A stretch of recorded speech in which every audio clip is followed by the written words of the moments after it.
Matahari terakhir Singasari. Bab main bayi leluhur petir. Pada suatu malam yang lembab dan hening di bumi Tumapel, ketika angin hanya berani berbisik kepada dedaunan, lahirlah seorang bayi laki-laki dari rahim seorang putri kerajaan. Tangisnya memecah malam seperti gelegar halilintar. Para Brahmana menengadah dan berbisik bahwa anak ini bukan manusia biasa. Ia adalah titisan para dewa, dikirim untuk membangun kembali jalan Dharma di tanah Jawa. Bayi itu dinamai Kertanegara, pewaris langsung dari Raja Wisnuwardana. Sejak kecil dia tidak seperti anak-anak lainnya. Ia lebih suka duduk bersila bersama para resi, mendengar kisah tentang kebijaksanaan, Buddha dan pertempuran para ksatria, Hindu. Di usianya yang baru 8 tahun, ia telah mampu menghafal ajaran-ajaran Tantrayana dan memaknai kitab-kitab Tripitaka dan Upanishad dengan kebijaksanaan yang membuat para pendeta terdiam. Namun darah ksatria mengalir di tubuhnya. Di saat malam, ketika pelajaran spiritual telah usai, ia akan berlatih dengan senjata di bawah cahaya rembulan. Ia ingin kelak menjadi raja rohani dan panglima. Perang sekaligus, suatu mimpi yang belum pernah dicoba oleh raja manapun di tanah Jawa. Babdu, mahkota di kepala sang penantang dunia. Pada usia sekitar 20 tahun, Kertanegara dinobatkan sebagai Raja Singasari menggantikan ayahandanya, Wisnuwardana, yang wafat dengan damai. Penobatannya pada tahun 1268 menjadi awal dari era baru.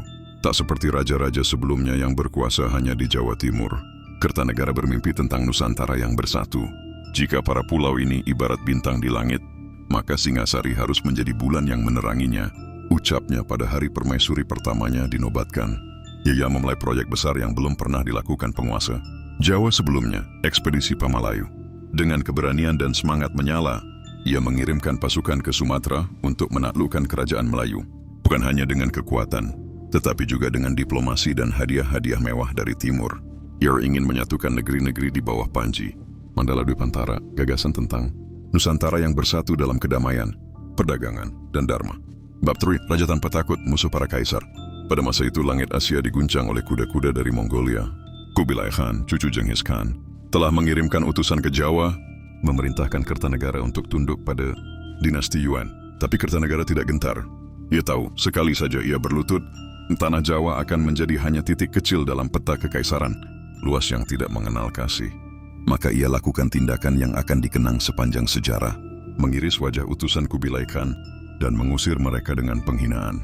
Bilang pada tuanmu, katanya, bahwa Singasari tidak berlutut bahkan kepada langit. Tindakannya itu mencoreng nama dinasti Yuan dan menyulut murka Kubilai Khan. Tapi bagi rakyatnya, Kertanegara bukan lagi hanya seorang raja. Ia adalah wujud kehormatan dan keberanian tertinggi. Bab Sabar, mimpi menyentuh lautan. Dalam 2 dekade pemerintahannya, Kertanegara merombak wajah Singhasari.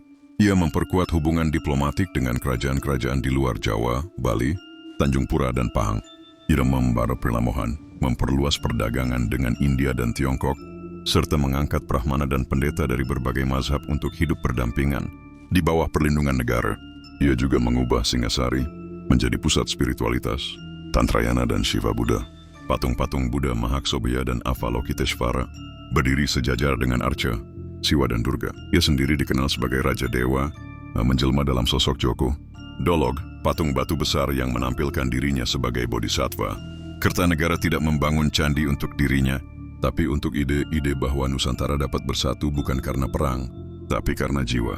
Bab V, Kejatuhan dan Kelahiran Kembali. Namun sejarah tidak selalu berpihak kepada yang bercita-cita mulia. Di saat pasukan terbaiknya masih jauh di Sumatera dalam ekspedisi Pamalayu, seorang adipati dari Kadiri bernama Jaya Katwang, yang merasa direndahkan oleh kebijakan Kertanegara, melancarkan kudeta berdarah. Istana Kutaraja diserbu. Pasukan penjaga tak mampu menahan serangan dari dalam negeri sendiri. Dalam kerusuhan itu Kertanegara gugur, diserang saat sedang dalam perjamuan keagamaan. Hari itu tahun 1292, matahari terakhir Singhasari terbenam dalam darah. Tapi dari abu keruntuhan itu, muncul seorang pangeran muda yang berhasil lolos, Raden Wijaya, menantu Kertanegara. Ia kelak akan mendirikan Majapahit, meneruskan dan bahkan menyempurnakan mimpi sang mertua tentang Nusantara. Bab C, Warisan yang menembus abad. Kini berabad-abad telah berlalu sejak suara gamelan terakhir terdengar di Istana Singhasari. Namun nama Kertanegara tetap hidup, bukan hanya sebagai raja terakhir Singhasari, tetapi sebagai visioner pertama Nusantara. Ia tidak hanya memerintah, ia bermimpi. Ia tidak hanya berperang, ia bernyatuan.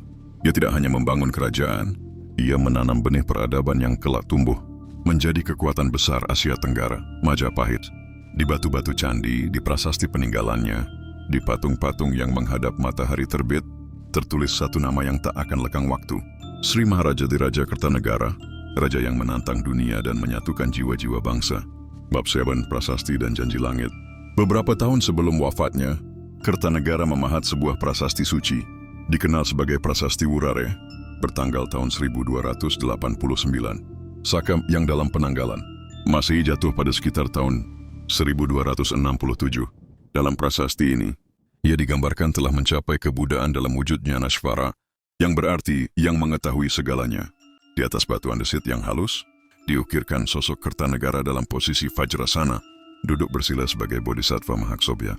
Tangan kanannya menyentuh bumi, bumi sparsha. Mudra menegaskan bahwa bumi menjadi saksi dari pencerahannya. Ia tidak sekadar mengklaim dirinya sebagai raja, ia mempersembahkan dirinya sebagai penyatu antara dunia spiritual dan dunia pemerintahan. Di bawah naungan candi-candi dan suara lonceng perunggu, rakyat menyembahnya bukan dengan rasa takut, tapi dengan rasa hormat. Di matanya kekuasaan bukan sekadar alat untuk menaklukkan, melainkan jembatan menuju dharma, hukum semesta. Babur, kepada laut, kepada akar bangsa. Ambisi Kertanegara bukan hanya meluas ke barat, seperti dalam ekspedisi Pamalayu yang menyasar kerajaan Melayu di Sumatera, melainkan juga ke timur. Ia mengirim utusan dan armada ke Bali, Gurun, Lombok, Taliwang, Sumbawa, bahkan disebut menjalin kontak dengan wilayah Bugis di Sulawesi dan Pahang di Semenanjung Malaya. Tujuannya bukan sekadar menjadikan mereka vasal atau koloni, tetapi bagian dari satu Mandala Dwipantara, semacam konfederasi spiritual dan ekonomi. Ia menawarkan perlindungan, perdagangan, dan pengakuan budaya sebagai imbal balik kesetiaan.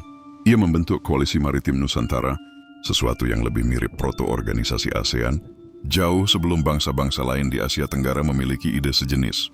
Ia mengirim pendeta dan diplomat, bukan hanya prajurit, untuk menanamkan pengaruh Singasari. Kertanegara mengerti bahwa untuk menyatukan lautan, dibutuhkan lebih dari pedang, dibutuhkan kepercayaan. Bab 9, ketika langit retak, sayangnya keagungan cita-cita itu menjadi beban berat. Ketika pasukan elitnya, Bhaya Pamalayu, masih jauh di barat, Jaya Katwang dari Kadiri, yang selama ini diam dalam bayang-bayang, menyusun rencana kudeta. Ia membangun aliansi diam-diam dengan mereka yang tidak puas terhadap sentralisasi Kertanegara. Pada suatu malam yang tidak diberi pertanda buruk, Kutaraja diserbu. Ibu kota Singasari dibakar oleh mereka yang dulunya adalah sebagian dari kerajaan sendiri. Beberapa pengawal setia bertahan, tetapi jumlah musuh terlalu besar. Kertanegara tidak kabur. Ia tidak pernah punya niat melarikan diri. Di dalam balairung istana yang terbakar cahaya senja, ia duduk tenang mengenakan jubah ritualnya. Ketika para pemberontak menerobos masuk, ia hanya berkata, "Aku telah menjadi api, kalian datang hanya sebagai asap." Tubuhnya tewas, tetapi jiwanya telah pergi jauh sebelum pedang lawan menyentuhnya. Bab X, kebangkitan dari abu. Raden Wijaya, menantu Kertanegara dan bangsawan muda yang cerdas, berhasil melarikan diri dari pembantaian. Dia mencari perlindungan ke berbagai penjuru, termasuk ke desa Kudadu, lalu memohon tanah di hutan tarik yang kelak menjadi Majapahit. Ketika Kubilai Khan mengirim pasukan besar untuk membalas penghinaan terhadap utusannya, Wijaya cerdik memanfaatkannya untuk menjatuhkan Jaya Katwang. Setelah itu, ia justru menyerang balik pasukan Mongol dan memaksa mereka meninggalkan Jawa dengan kekalahan. Dari situlah, pada tahun 1293, lahirlah Kerajaan Majapahit. Majapahit bukan hanya warisan Wijaya, itu adalah perwujudan dari visi Kertanegara. Ia tak membangun sebuah negeri dari puing, melainkan dari mimpi yang belum selesai. Visi Dwipantara pun akhirnya menjadi kenyataan di bawah Mahapatih Gajah Mada pada abad berikutnya. Bab 16, di antara candi dan aksara. Nama Kertanegara abadi di banyak peninggalan. Prasasti Wurare di Nganjuk menampilkan dirinya sebagai Buddha Mahaksobhya. Candi Jawi dan Candi Singasari yang diyakini sebagai tempat pemujaan dan makamnya. Arca Joko Dolog di Surabaya menjadi lambang keabadian dirinya sebagai Raja Filsuf. Candi Jago yang menyimpan relief cerita Tantri dan Buddha, cerminan nilai-nilai pluralisme dan welas asih yang ia pegang. Dalam tulisan para pujangga, Kertanegara disebut bukan hanya sebagai Raja terakhir, tetapi Raja Pelopor, pembuka gerbang sejarah, dan penyatu langit dan bumi. Penutup sang cahaya yang hilang dini. Mungkin waktu tidak berpihak padanya. Ia gugur sebelum menyaksikan puncak dari visi besarnya. Tetapi dunia tidak dibentuk oleh mereka yang panjang umur, melainkan oleh mereka yang hidup dengan semangat membakar seluruh zaman. Kertanegara adalah cahaya terakhir Singhasari dan fajar pertama Majapahit. Ia tak mati sebagai manusia, ia hidup sebagai ide. Ide tentang Nusantara yang satu. Ide tentang kekuasaan yang dipadukan dengan kebijaksanaan. Ide tentang keberanian untuk berkata tidak pada tirani. Dan ide bahwa penguasa sejati adalah mereka yang menjadi cermin bagi dewa dan rakyat sekaligus. Buddha dan Siwa bukan dua jalan yang berseberangan, sebab keduanya bertemu di jantung manusia yang mencari kebenaran.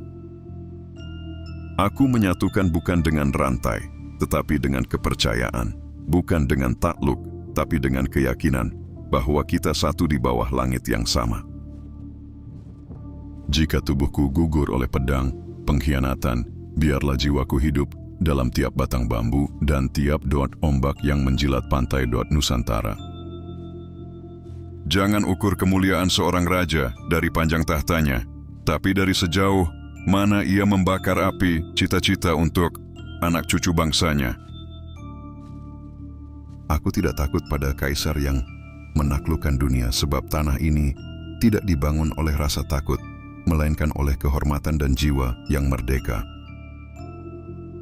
Jika aku mengiris utusan yang tak membawa ancaman, itu bukan karena benci, melainkan karena setiap raja wajib menjaga martabat bangsanya, meski harus melawan langit.